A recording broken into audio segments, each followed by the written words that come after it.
What's up, everybody? It's me, your boy, the Tantalizing One. We're here live in the parking lot of AT&T Stadium because, listen, it's traffic for miles and as far as the eye can see. So I figured since I got to sit here, I might as well go through the card and we can talk about what happened. First of all, if you guys didn't see, all right, we got moved down to the floor, which was awesome. I got 3 of these. 3, not 2, 3. Shout out to my boy. I won't mention his name in case you know. Any legalities, any trouble for him? Nah, he's hooked me up. He's a good dude, works for some people, and he's a good guy. But listen, I say listen a lot. If you guys watch the prediction show, you will know that all my predictions were right. The Usos retained. Charlotte Flair beat Ronda Rousey by cheating. Stone Cold Steve Austin and Kevin Owens had an actual no-holds-barred match. And my big coup, Kira, she doesn't want to be on the show. She's tired, but I need somebody to validate this. Come here, Kira. She's coming, everybody. Hope you had a good WrestleMania. Here she comes. She's like, Dad, I don't want to talk right now. Look at her face. Like, God, I'm so tired of this channel. He's always working. Kira, do you remember what I said about who was going to be Seth Rollins' opponent? Everybody was saying Bray, Undertaker. I started getting slidey, but I stuck to my guy. Who did I say, Kira? Cody Rhodes. The American. Wow, no, you know, what's the word I'm looking for? Drum roll. You know, drum roll, no anticipation, just Cody Rhodes. Yeah, if they watch the videos, they would know.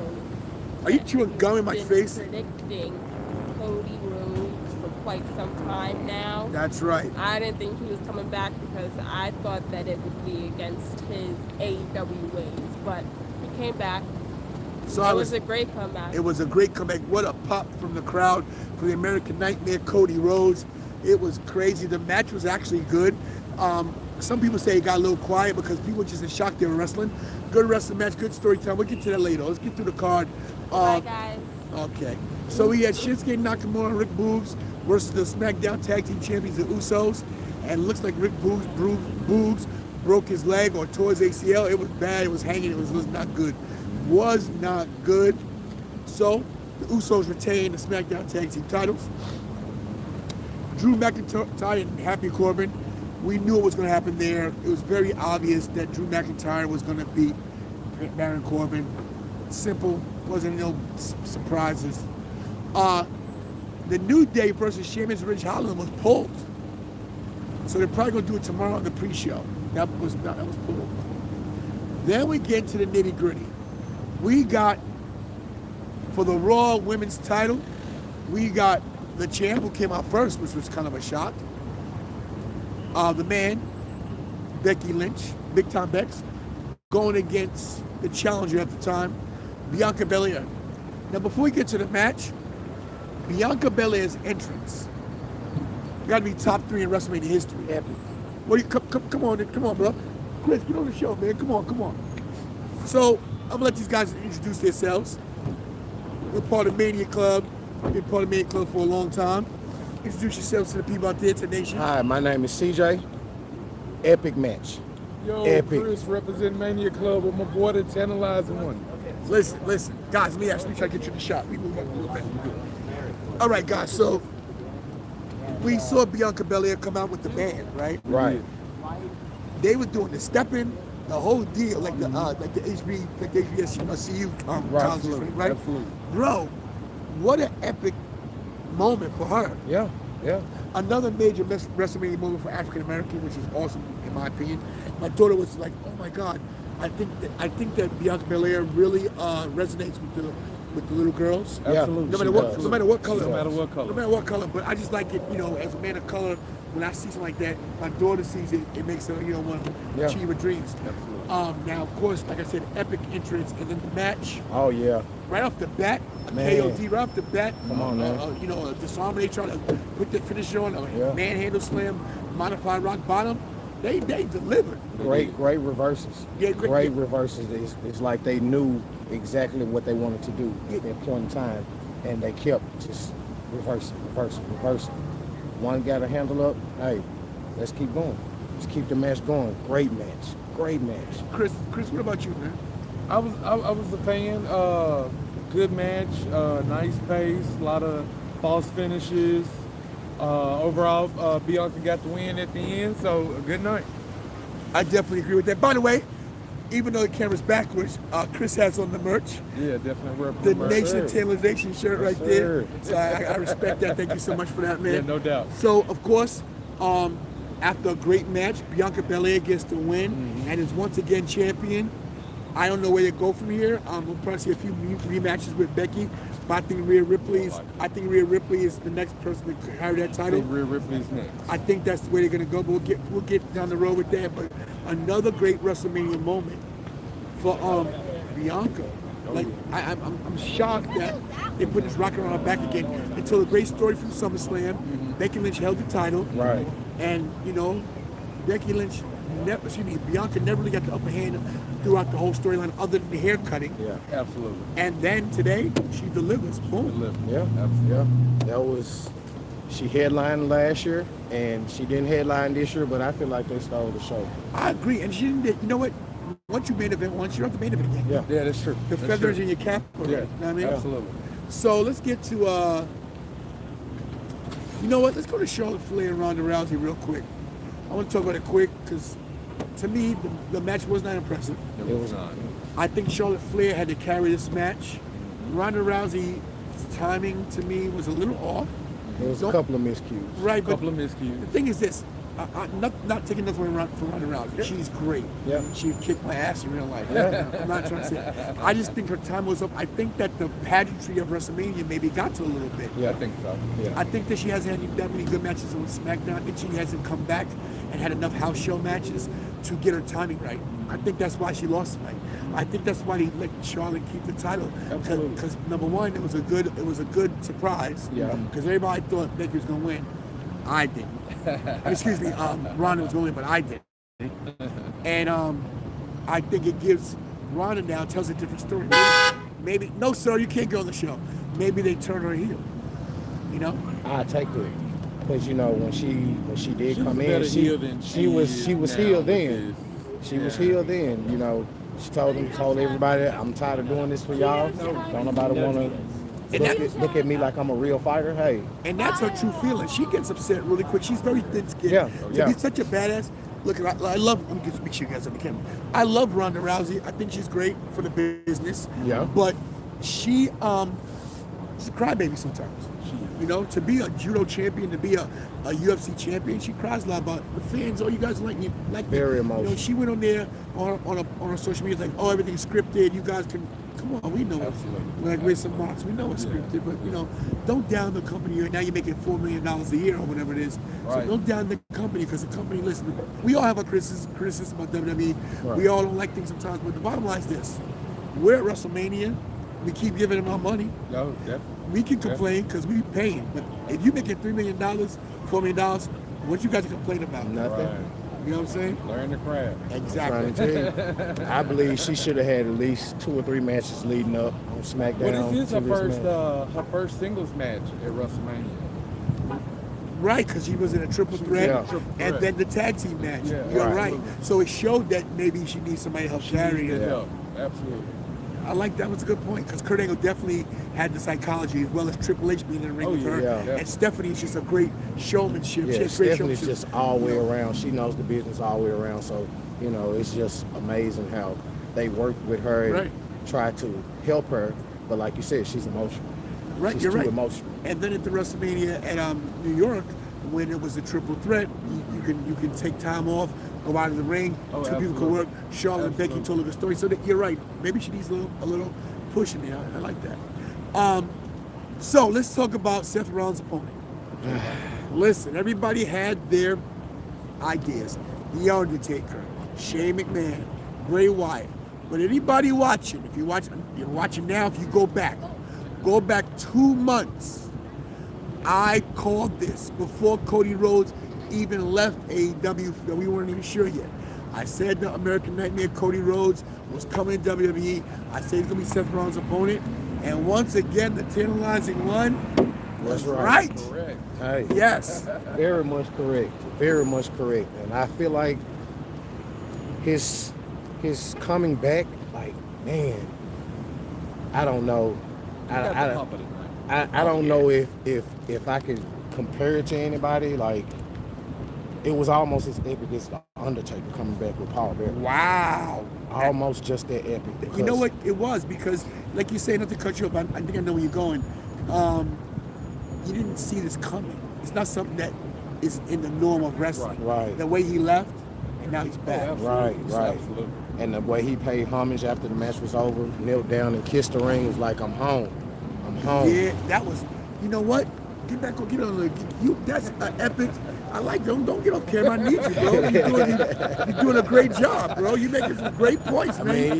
We put you over, bro. I mean, you know, he knelt down. He looked up at the sky first, knelt down and kissed the ring and said, I'm home. I'm finally back home. This is something that he's been wanting for a long time. Yeah, that was special. He loved. I don't think he ever wanted to leave. I don't think he did He either. just wanted the respect. The Stardust Absolutely. gimmick. Absolutely. Go ahead, Chris. Go ahead, Chris. Yeah, absolutely. The Stardust gimmick was beneath him at the time. He was trying to be a serious wrestler, trying to get in the main event picture. And it's like Jim Cornette said, how can I miss you if you never go away? Right. Oh, good. Ooh, Good quote. Ooh, that's deep, bro. Wow. Gotta put that on a greeting card. Wow. What was crazy to me is that he paid homage to Stardust. He did the Absolutely. and he Yes. did the cartwheel. What a Yes. pop! What a pop! And of course, he played homage to his dad. Oh, I love He that. did the bionic elbow. I love that. I love the Bro. punches that he did. It's like he stopped for a minute and was like, Dad, I'm back at home. What we gonna do? Yeah. You know what we're gonna do, son. You know what we're gonna do. We're gonna jab him. We're gonna jab him. We're gonna give him this elbow. Right on. I like that. One thing we're missing, we got to talk about Seth Rollins. Seth Rollins is funny. That guy, no matter who he works with, he makes them better. And Cody Rhodes is already great. Yeah. But Seth Rollins, to me, man, is that wrestler. He doesn't just have that it factor, he has everything. Everything. He sold everything well. His facial expressions tell the story. In the matches, man, like, you had to love Cody because Seth Rollins made you. Listen, Seth Rollins is loved. He's beloved. Right. But you still booed him tonight. So he did his job. Oh, He yeah, did his absolutely, job. 100%. Yeah, Man, if you can't win the crowd, you can't win anything. and what a great match how they ended it with 3 crossroads. He didn't just pin him easily. He had to work for it, you know?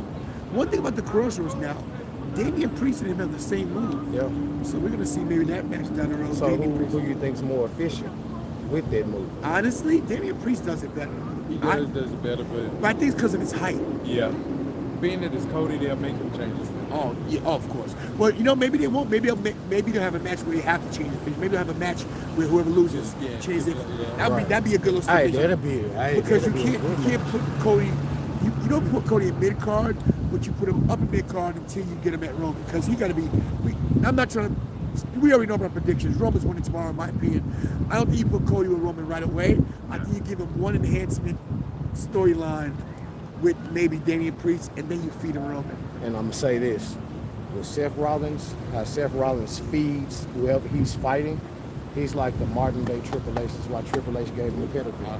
That's why Triple H gave him the pedigree. I think Cody may go Edge or something like that. I think to go Damian Wow. Priest would be Maybe- a maybe- step back. for You him. think so? I think so. But maybe it will elevate Damian Priest because they like Damian Priest. they do like Damian Priest. I do they as do well. like Damian Priest. This is the beauty of Cody being back.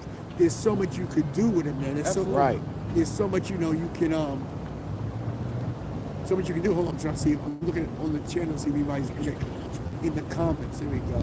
What's up, Cody Johnson? EW1 Kicks. What's up? The Black Circle. What's up? Thanks for coming, guys. Mick Thompson, my brother. What's up? Program up. Thanks you guys for coming. I know this is like just an impromptu thing. We got a lot of views right now. It's not about all the views. It's about who's watching. You guys can watch later, Yeah. share it, and everything. Right. Let's close it out. Right tonight, the Kevin Owens show. Kevin Owens Stone Cold Steve Austin. Chris, go ahead, go first. I mean, it was epic for what they gave us. To throw the match in there was I guess the extra sizzle on the steak, so to speak. I mean, I kind of expected it was going to go their way anyways, but the fact that they did it and not just reverted back to just the KO show just made it better for them. No holds barred. Yeah, definitely. No holds barred. 19 years, and this man drunk a 12-pack and whooped Kevin Owens' butt everywhere. Facts. Everywhere. So let's get some criticism about the match. I'm gonna give a little critique. You know, people are gonna be mad at me, but I keep it 100. Stone Cold looked a little slow in the beginning. Looked slow in the beginning. He looked slow. He looked like his knees would give him a little problems. I think he'd get his footing. I think maybe halfway in the match, then you could see Stone Cold was moving. Once he hit those suplexes on top of the rampway, then Stone Cold started to move. Absolutely. And you can't be mad. The guy's 57 years old. Absolutely. Yeah. You know, I'm 53, so I know what the knees are doing. You know, but I don't care what anybody says. You look great. The guy was jacked. Yeah, when he got his head rammed to the pole, he like, wait a minute. It's been 19 years, Kevin. A little bit too hard. But what it was, too hard, but he took it. match, a special attraction match, it was great. Yeah. Not to mention he bumped too. He's bumping too. Yeah. He was taking bumps, so he didn't take the easy way out. One thing I wanted to see Kevin Owens kick out of a stunner. It didn't happen. I thought that would have been good for Kevin just to put him over a little bit. Yeah. I wanted to see Stone Cold stun Kevin first, Right. and have Kevin kick out, and then have Kevin stun Steve and him kick out, and then Stone Cold stun Kevin again and win. But you know, you can't get everything. That's right. But in my opinion, even though Cody Rhodes got the pop of the night, the moment of the night belongs to Stone Cold Steve Austin. Yes. Closes out his career, gets up to ride up in the sunset in his home state of Texas. Yeah. Gets to say his goodbye to the fans. He gets his flowers, everything he deserves. The guy put his time in. He had some injuries over the course of time because of what happened at SummerSlam '97 with Owen Hart. Yeah. His neck being injured. God rest in peace. Rest in peace, Owen Hart. We love you. But Stone Cold, a class act. He still got it. Oh yeah. And what a night to close out WrestleMania Night 1. Perfect. I'm going to give WrestleMania Night 1 a 7.5. There were little miscues, little props here and there, but it was a good show. 7.5, I agree with that. That's fair. That's fair. I bump it down to a 7 only because of the miscues could have been handled a lot better. Okay, I like You know, that. I would take, oh, I missed a kick, here, but it was pretty obvious on certain miscues that I didn't hit you. Why did you fall down and hold your head? You're gonna have that in there, but for you to play it off like you did, you're not giving us what we're asking for. I agree. Good. These guys know their stuff, man. Yeah, so I take the 7. 7.5 is kind of pushing it, but if you want to push it to a 7.5 or an 8, it's only because of the pop with Cody and Stone Cold. Cody got the original pop of the night, but Stone Cold got the longest pop, the longest ovation, and everybody was so happy. Not to mention Undertaker had a great pop too. Oh man, Oh, yeah, definitely. I didn't think about the Hall of Fame ceremony, the meet and greet, the hellos, whatever. So Undertaker got his pop too. All right, we're gonna close this out. Everybody at WrestleMania Night 1 is in the books. We're gonna probably get in the car and try to move a little bit. I think traffic's about to start moving. Guys, hit that notification bell because tomorrow we're going live again. Oh, we got another comment. Let me see what it says. What it says. I can't see. Yes, Tim Rollins, Samoa Joe is all elite. We'll talk about that down the road too. Samoa Joe is in Ring of Honor, which means he's also in AEW because AEW owns Ring of Honor. Right. So that's going to be good to see. Everybody, WrestleMania Night 1 in the books. We're going to do it all again tomorrow. Mania Club, tailgate tomorrow. Yes, sir. Back again. Back again. Doing Yes, it sir. again. Everybody have a great night. Everybody watching, thanks for staying up so late. I guess on the East Coast it's like 1 o'clock in the morning. So Yeah. Thank you guys so much, everybody, who watched. Share this if you don't have somebody likes wrestling. Please forgive me for stuttering a beat. Man, long night. Long day. Yes. Long day. Busy. Yes, sir. All right, Kira, say good night to everybody. Good night, everybody. Okay, everybody. Good night. Guys, you got any social media you guys want to plug? Anything you want to say? Say goodbye to me? You got anything? No. But I like, really share, don't. subscribe, support my brother. He's a good guy. Help him Real out. good dude. Real good dude. I try, bro. Real good dude. Shout out to my boy Jake. Thanks for the seats, bro. Appreciate you. That's all I can say. Everybody, I'm your boy, the Tantalizing One, the YouTube champion, the Tantalizing Wrestling Federation champion. Hug your family members because you're not promised tomorrow. Pray to God every day because if you're without God, you ain't nothing. This is just my personal opinion. And listen, WrestleMania, night one's in the books. AT&T Stadium, right over my shoulder right there. You guys see it. Hey, everybody, great job tonight, guys. Do what I do best, and that's, what is it, Kira? Stay tantalizing. What she said. I'm out.